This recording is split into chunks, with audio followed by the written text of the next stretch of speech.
Olá, queridos amigos e amigas.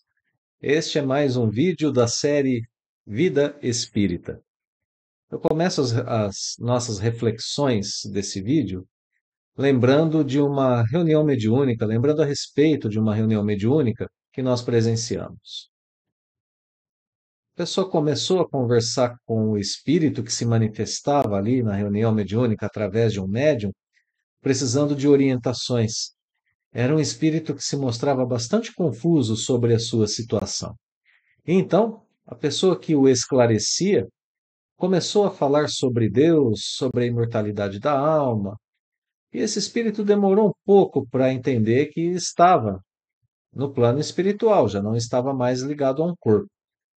Mas em certa oportunidade, em certo momento ali do diálogo, já um pouquinho mais avançado, ele compreendeu essa situação. Mas vejam que interessante. A partir desse momento em que ele compreendeu, a pessoa que com ele conversava voltou a falar em Deus. E esse espírito disse a ela: Não, eu não acredito em Deus, pare com isso.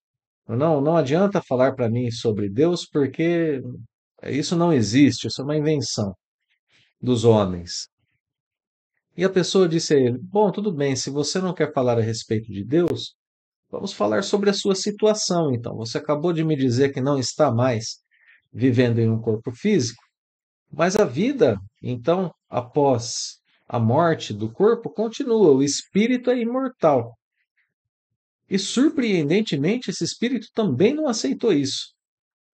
Ele retrucava, dizendo: não, isso de vida após a morte também não existe. Existe só a vida no corpo. Depois da morte, morreu o corpo, tudo acabou. E a pessoa dizia a ele: Mas você não concordou comigo agora? Você não percebeu que já não está mais no seu corpo físico? Que está conversando comigo através de outra pessoa, que você sente diferenças na sua percepção?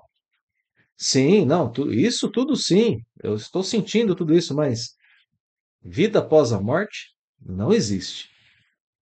E aí então o esclarecedor, né, a pessoa que estava ali dialogando com aquele espírito, disse a ele: Tudo bem, meu irmão, então você segue com essas outras pessoas que estão aí com você e elas vão continuar te esclarecendo, vão continuar conversando com você sobre outras temáticas, né?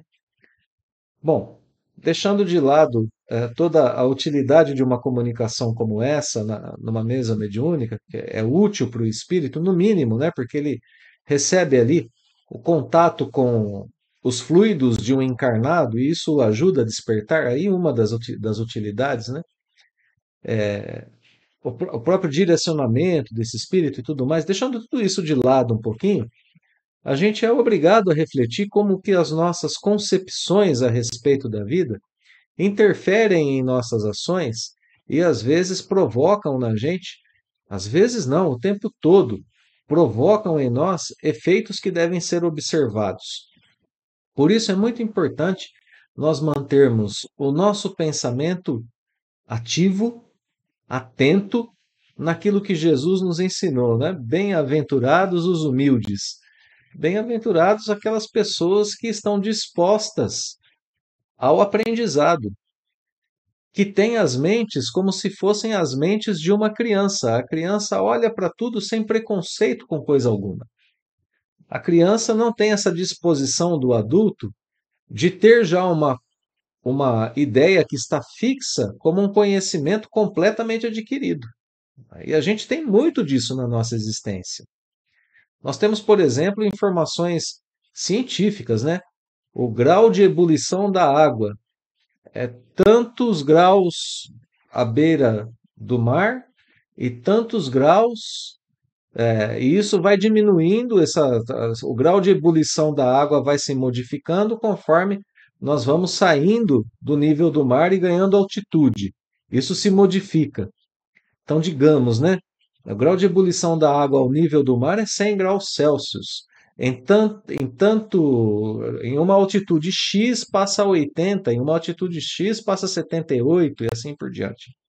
E a gente aprende essa informação na escola, mas olha como que às vezes a gente se deixa levar, né? Quantos de nós fizeram a experiência mesmo de estar no nível do mar, ferver a água com um termômetro e averiguarmos se o grau de fervura se deu com, se o ponto de fervura se deu com 100 graus. E depois repetirmos a experiência em uma altitude um pouco maior para ver se realmente mudou. Quantos de nós fizemos isso? Praticamente tivemos essa experiência prática. Veja, a gente aprendeu o princípio, mas a gente não comprovou na maior parte do tempo, né? Então a gente toma muitas ideias como sendo ideias que estão corretas sem a experimentação. E a gente não percebe que isso é fé, mesmo na ciência terrena. A gente não percebe que isso é fé. A gente acredita que cientistas desenvolveram isso e que comprovaram isso de forma honesta, portanto, nos serve como conhecimento sólido. Ótimo, muito bem que isso aconteça, sem problema algum. O problema que a gente quer identificar é quando a gente interioriza de forma maciça, né? De forma de um modo que o conhecimento não se torne maleável para a gente. Concepções de vida que nos prejudicam muitas vezes, que não permitem que a gente tenha progresso. Ouvir novas opiniões, ouvir novas tendências, encontrar caminhos de meio termo para que a gente possa compreender, às vezes, dois lados opostos de uma mesma situação, faz parte do progresso do espírito. Para que a gente não caia muitas vezes em situações ridículas, né? Como a desse espírito de é, estar vivendo a situação e de não poder contradizer-se naquilo que foi seu guia de vida durante uma encarnação inteira.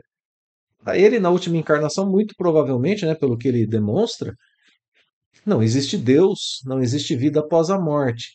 E quando de repente ele se vê vivo depois da morte do corpo físico, ele não pode admitir sem reconhecer que errou. Olha aqui, né? Onde que a gente queria chegar.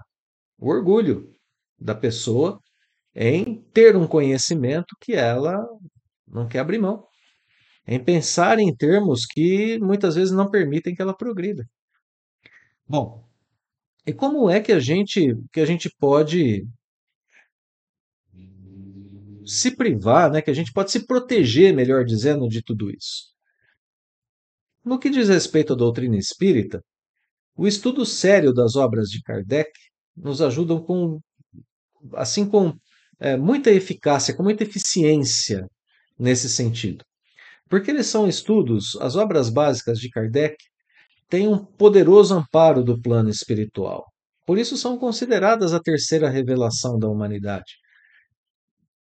A doutrina espírita é uma permissão de Jesus para a Terra. O conhecimento que chegou através de Kardec foi permitido e coordenado por Jesus para que pudesse aqui chegar. Espíritos que trabalharam lá na codificação são espíritos de elevado grau de progresso, como Santo Agostinho e tantos outros, né, que a gente não precisa nem ficar citando aqui. Mas são espíritos que traziam conhecimentos de elevada importância para a gente. E não apenas o conhecimento solto, né? Não apenas o conhecimento dado, mas o conhecimento apresentado de forma concatenada, uma ideia puxando a outra, de forma lógica, de forma concisa. Se a gente compreende aqueles conhecimentos, a gente tem à nossa disposição a base sólida para pensarmos a vida. E a base sólida da doutrina é uma coisa belíssima de ser compreendida. Querem uma informação agora que fortalece tudo isso que a gente está dizendo? Olha que interessante, o próprio codificador Allan Kardec asseverou que aquilo que ele estava fazendo, que aquilo que ele estava apresentando ao mundo, as 5 obras básicas, não estavam terminadas.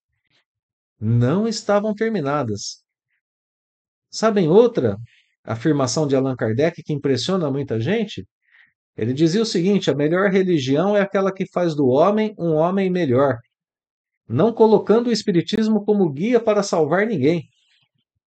Outra afirmação de Kardec: naquilo que a ciência contradisser o Espiritismo, fiquemos com a ciência.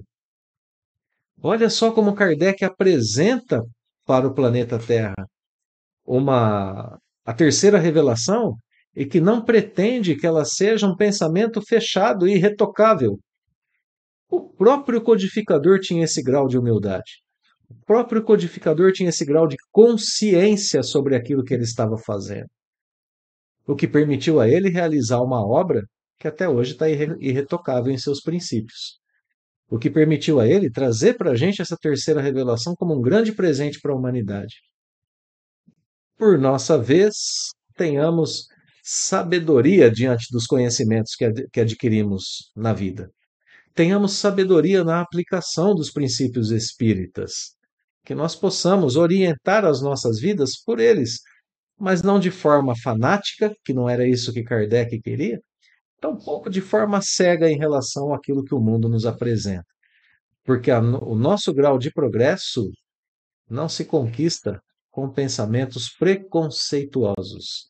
Se conquista com a humildade da criança que está sempre aberta a aprender. Um grande abraço, meus amigos. Nos vemos em breve. Até logo mais.